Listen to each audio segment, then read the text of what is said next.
Friends, welcome to Malvan तडका। आज मी तुम्हाला काकडीची कोशिंबीर दाखवणार आहे। एकदम सोपी आणि झटपट होणारी अशी रेसिपी आहे।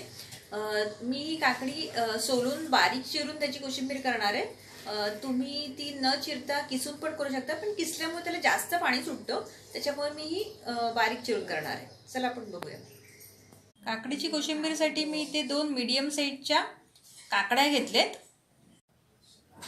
दोन्ही काकड्या मी इथे बारीक चिरून घेतले आणि आता आपण बाकीचं साहित्य पाहणार आहोत। हे 2 टेबलस्पून शेंगदाण्याचं कूट घेतले मी।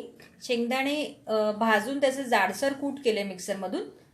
फोडणीसाठी 4-5 पानं कढीपत्ता घेतलाय आणि हे पाव टीस्पून मोहरी घेतली आहे। ते 1 हिरवी मिरची घेतली आहे। आपण चवीप्रमाणे घ्यायचे, तिखट जसं पाहिजे तसं। हे पाव टीस्पून मीठ आहे चवीप्रमाणे आणि हे मी अर्ध लिंबू वापरणार आहे याच्यामध्ये। इथे मी गॅसवरती पॅन ठेवलंय आणि आता मी त्याच्यामध्ये एक चमचाभर तेल घालणार आहे।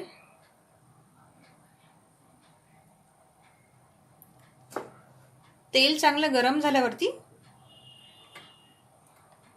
आपण त्याच्यामध्ये फोडणीचं साहित्य घालणार आहे। एकदम मोहरी,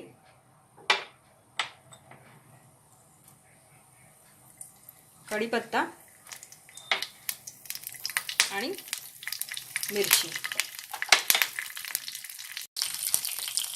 हे मी तेलामध्ये थोडंसं परतून घेणार आहे। तर मोहरी चांगली तडतडल्यावरती आपण त्याच्यामध्ये ही चिरलेली काकडी घालून घेणार आहे। थोडं परतून घेणार आहे।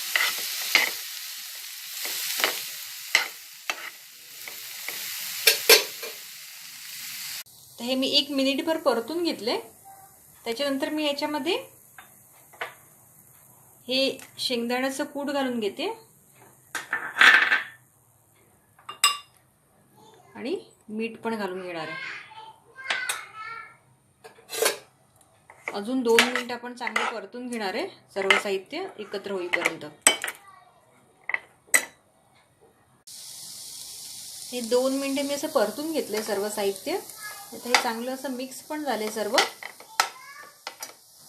हे जास्त शिजवायचं नाही आपल्याला, जस्ट स्लो गॅसवर तुम्हाला परतून घ्यायचं। तर मी ह्याच्यामध्ये अर्ध लिंबू पिळून घेणार आहे। ते बिया काढून घेतले आहेत मी। इथे लिंबाचा रस घालणार आहे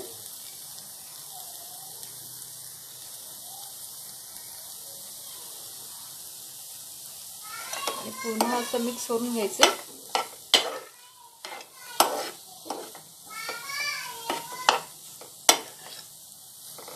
पुन्हा अगदी 1 मिनिटभर आपण हे परतून घेतोय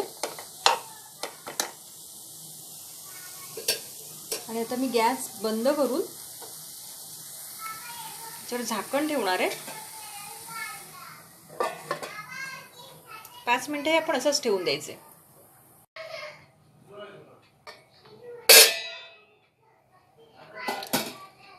आपली काकडीची कोशिंबीर इथे रेडी झाली आहे। मी आता ही बाउलमध्ये काढून घेणार आहे। आपली झटपट अशी काकडीची कोशिंबीर इथे रेडी झाली। मी बाउलमध्ये काढून घेतली आहे। ही काकडीची कोशिंबीरची रेसिपी जर तुम्हाला आवडली असेल तर तुम्ही नक्की घरी करून बघा आणि जर तुम्हाला माझ्या रेसिपीज बघायला आवडत असेल तर तुम्ही चॅनल सबस्क्राईब करा, म्हणजे माझ्या नवीन रेसिपीजचे नोटिफिकेशन तुम्हाला इमिडिएटली मिळतील। आणि रेसिपी बघितल्याबद्दल धन्यवाद।